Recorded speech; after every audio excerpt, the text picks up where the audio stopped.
Hi guys, welcome back to my channel. Since now it's a holiday season and a lot of people are going on vacation, today I'm going to review my recent experience on the Disney cruise. This 7-day and 6 nights trip started in New York City and ended in San Juan.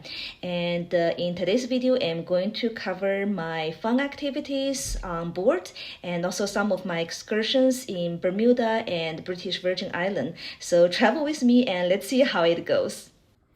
The check-in process of the Disney Cruise Line is a breeze. It takes as short as 5 minutes as long as you prepare your luggage ahead of time. And we got this cute luggage tag at least 1 month ahead of the sale date, so you can have enough time to prep your luggage.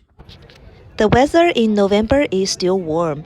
Right now it's 55-ish Fahrenheit or 10-ish Celsius. As always, I book the stateroom with a balcony so that I can easily enjoy the beautiful scenery. Otherwise, I will have to go to the deck and then waving the city goodbye.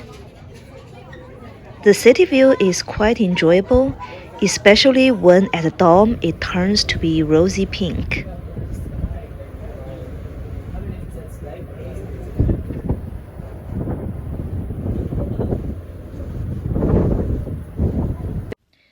So we spent totally $4,000 for this Disney cruise trip, including the fare for the stateroom with balcony, the tax, as well as the trip protection insurance.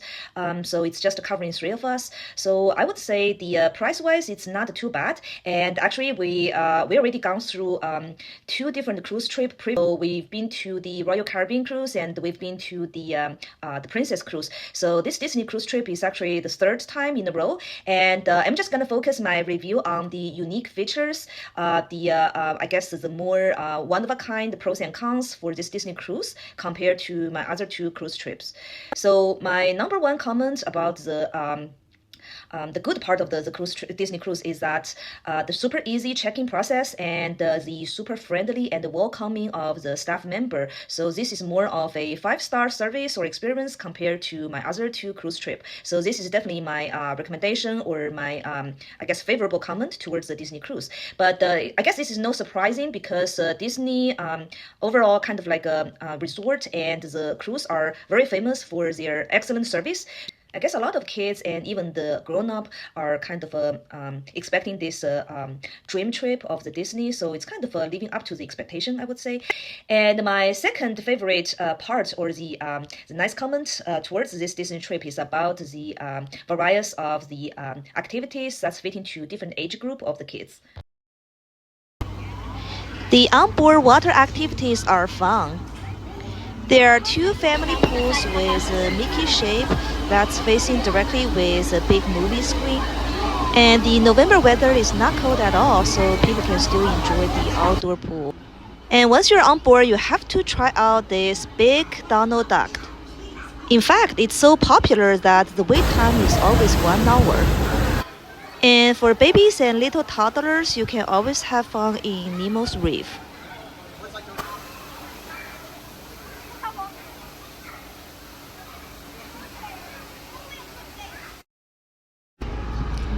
It's nice and sunshine outside, so it's always nice and pleasant to play golf while facing the big old blue.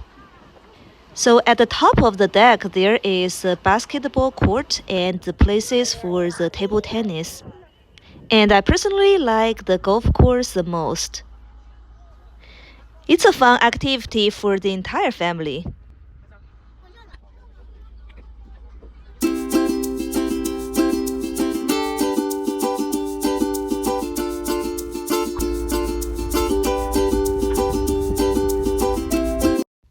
Another popular activity is photos with Disney characters. A lot of classic characters are available. That's one of a kind to this Disney cruise. But you see, the problem is, since it's so popular, it's always a super long line for every character. Luckily for my kid, she doesn't like those character photos, so we take the individual photo with the statue instead in a nice and quiet way.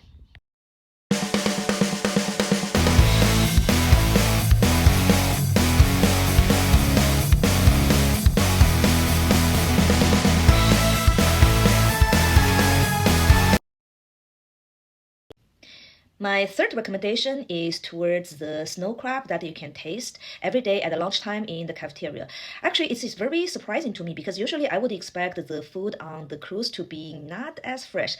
But to my surprise, this king snow crab is tasting even better than what we had in the fresh caught king snow crab in Alaska. So you can imagine this is a good opportunity every day that you can taste this quality food. So other than this snow crab, I would say in terms of the food variety and quality, so this Disney cruise is not better than what we experience in the Royal Caribbean or the Princess Cruise. So I would say this in terms of the dessert. I would say probably the Princess Cruise is better than this Disney Cruise, and also in terms of the food variety, surprisingly, the Disney Cruise is not offering more than what we expected because towards the dinner time you can only dining in I guess three of that the main dining room. So there's no like a buffet offered during the dinner time, which to me is I guess less flexible to those people not wanting to dine in the formal restaurant, right? The snow crab tastes so sweet and fresh. Even though the dining room offers a lot of different foods, but it just doesn't taste as good and fresh. And this Dream Disney Cruise has two paid adult-only dining room, and each one costs probably approximately $100 per person. But I wouldn't suggest you waste this money. Most of the time, it looks better than the taste. The dessert is not good, but the only thing that I would recommend is probably the Disney Mickey Mouse ice cream bar. That's my daughter's favorite, and I guess you can only get it in the Disney Cruise or the Disneyland. And the reason number 4 that I recommend this Disney Cruise is towards a very high quality musical, The Beauty and the Beast, as well as a Caribbean Pirate Night. So during the Caribbean Pirate Night, you're gonna have that theme to dress up as a Caribbean pirate, and you're gonna enjoy the Caribbean Pirate show as well as a firework towards later of that evening. I highly recommend The Beauty and the Beast. I watched this show twice during my trip. If you watch this show in the Philadelphia area, that will cost you $70 per person for the cheapest ticket. And besides this musical, there are other shows, including the magic shows that's okay to watch as well. And the highlight would be the pirate show with Captain Jack. I am known as your host for this celebration. And I, Queen Marie. Ladies and gentlemen, I'll be even closely.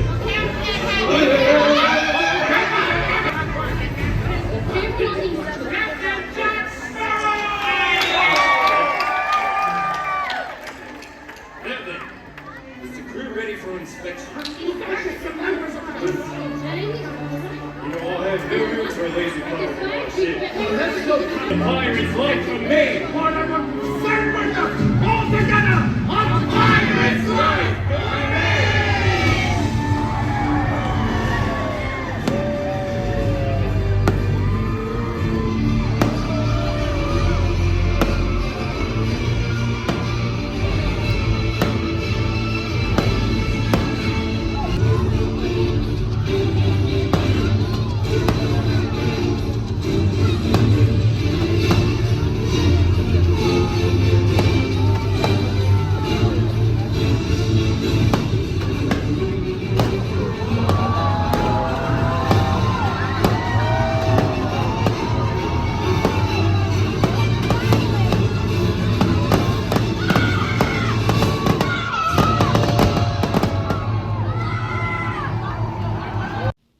Last but not the least is the safety feature of this Disney cruise. This is really the highest standard, and I really appreciate the importance of the safety, especially for the families with the little kids. Generally, every cruise ship will require the passenger to know where to meet up in case of the emergency. Here, the unique aspect of Disney Cruise is that they will require every passenger to spend a good 30 minutes sitting down in a theater so that the staff can show you how to put on the safety gear and walk you through step by step where to meet up in case of that kind of emergency.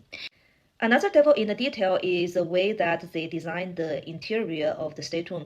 So not only they split the party room from the shower room, but also they put the electric outlet of the shower room towards the very ceiling of that room, so that it minimizes the likelihood of the kids accidentally touch that electricity outlet, and also minimize the likelihood of the electrocution. So I really appreciate this kind of detail-oriented caution and the safety consideration.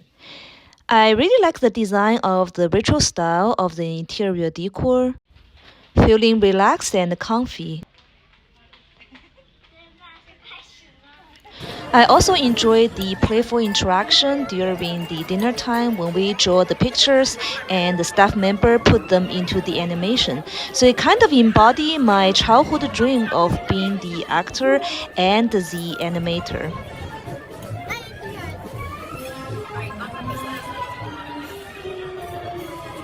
Another fun board is the scavenger hunt, where you can use your key card and the motion sensor on the screen will detect your motion.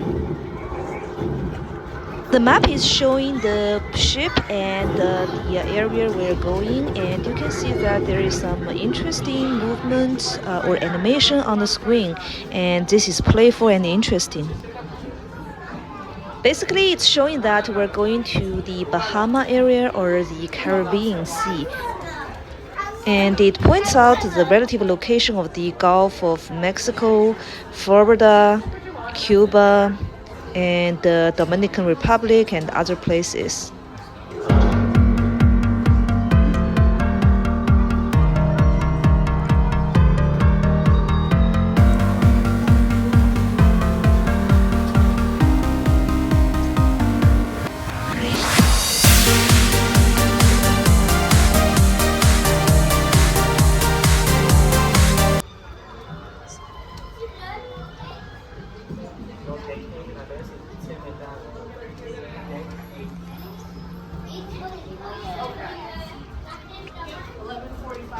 Now, I want to also talk about the downside or the cons of the Disney cruise compared to my experience in other cruise.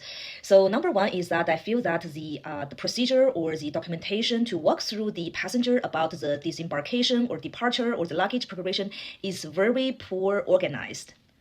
We literally got the disembarkation notice 1 day before the disembarkation. We pretty much got the notice only 1 day prior to the disembarkation, and I feel this is very much in a rush compared to my other experience. We had that the prior notice pretty much 2-3 days ahead of the time, and in my other cruise trip, they will detail, like for example, the step-by-step walkthrough to say, you know, how to pack your luggage, and what if you choose to send your luggage directly to the airport, so to make your life easier. But this is not the case for the Disney cruise trip. So there's pretty much you just either take the whole bulk of the luggage by yourself, or you can just leave it outside of your door. There's no option to transport your luggage for free towards the airport. So this part of the option is not available. And the second downside is probably because of the this Dream Disney Cruise is a very old ship, and the facility there is not big enough, and the pool is always crowded with people. And even for the adult-only pool, it's very small sized, and it's always like kind of packed with people. So you don't have much relaxed time in the pool. You cannot swim. Okay, you can only kind of stand in the water, and I don't know, it's not relaxed to me at all. And one thing to, I guess, complain about is the bad taste of the coffee. It's pretty much the worst coffee that we've ever tried.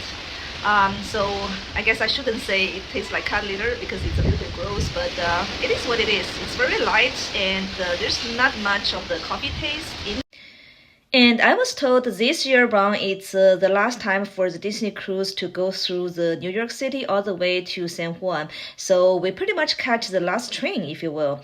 And this is pretty much it for today's review on the pros and cons of the Dream Disney cruise. And in my next video, I'm going to focus on the excursion experience in the Bermuda, British Virgin Island, and San Juan. So stay tuned. I'll see you guys next time. Bye.